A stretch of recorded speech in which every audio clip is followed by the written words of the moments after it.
ในวันฉลองพระนางมาริยาไปเยี่ยมยามนางเอลิซาเบธบ่เพียงแต่แม่นการพบพ่อระหว่างญาติพี่น้องสองคนที่มาพบพ่อกันคือพระนางมาริยาและนางเอลิซาเบธเพื่อแบ่งปันความยินดีที่เขาทั้งสองได้รับจากองค์พระจิตเจ้าคือการเป็นมารดาเท่านั้น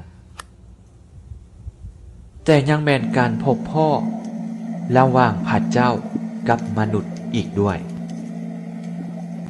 อันแม่นการพบพ่อระหว่างพระเยซูเจ้ากับยวง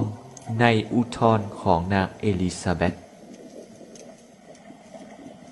ดังที่นางเอลิซาเบธได้กล่าววันนี้ในพระวรสารว่าพ่อแต่คำนับถามข้าวของพระนางถึงหูข้าพระเจ้า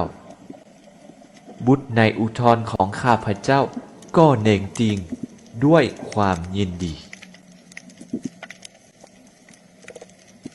แต่การพบพ่อระหว่างพระเจ้ากับมนุษย์นี้จะเป็นจริงได้ก็ต่อเมื่อมีการพบพ่อเยี่ยมยามระหว่างพระนางมาริยา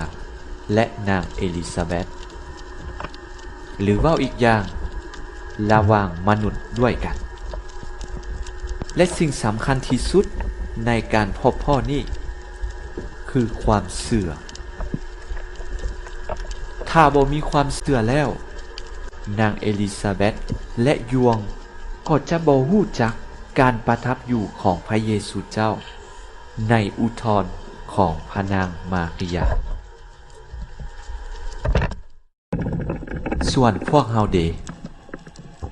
ทุกครั้งที่พวกเฮาพบพ่อหรือไปเยี่ยมยามผู้ใดหนึ่งพวกเฮาได้นำพระเยซูเจ้าไปให้เขาผู้นั้นบ่พวกเฮาได้นำความยินดีของพระองค์ไปให้คนอื่นบ่และพวกเฮาได้เชื่อบ่ว่าพระเจ้าสถิตอยู่นำพวกเฮาแต่ละคนและพระองค์จะอยู่ท่ามกลางการพบพ่อระหว่างพวกเฮา